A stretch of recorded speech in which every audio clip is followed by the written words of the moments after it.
चलते हैं आपको शोबिस की रंगारंग दुनिया में और आपको बताएं कि पाकिस्तानी अदाकारा सज्जल अली ने अपने मुनफरद और बोल्ड नए हेयर स्टाइल के साथ सोशल मीडिया पर धूम मचा दी, जहां मद्दाह उनके इस नए लुक को बेहद पसंद कर रहे हैं। अदाकारा ने इंस्टाग्राम पर अपनी नई तस्वीर शेयर की, जिनमें वो short boy cut hair style और हाई कॉलर लिबास में नजर आई। सादगी के साथ उन्होंने पोस्ट को हाय 1111 का कैप्शन दिया और अपनी बहन सबूर अली को भी टैग किया। पाकिस्तानी शोबिज़ इंडस्ट्री की मारूफ अदाकारा मरियम नफीस ने कहा है कि घरेलू तनाज़ात की एक बड़ी वजह सास का ये रवैया है कि वो खुद को हमेशा सही और बहू को हर काम में नालायक समझती हैं। इसी सोच से घरों में मसाइल जन्म लेते हैं। मरियम नफीस ने निजी टीवी के मॉर्निंग शो में सास बहू के रिश्ते और घरेलू मामलात पर बेबाकी से अपने ख्यालात का इजहार किया।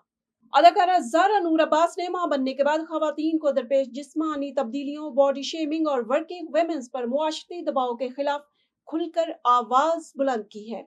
एक हालिया इंटरव्यू में ज़ारा नूर अब्बास ने अपनी ज़ाती जिंदगी, कैरियर और ज़चगी के बाद आने वाली तब्दीलियों पर तफसील से बात करते हुए कहा कि मुआशरे में खवातीन से ये गैर हकीकी तवक्को रखी जाती है कि वो हमल के फौरन बाद पहले जैसी शक्ल में वापस आ जाएं, जो कि ना सिर्फ गैर फितरी है बल्कि ज़हनी दबाव का बायस भी बनता है।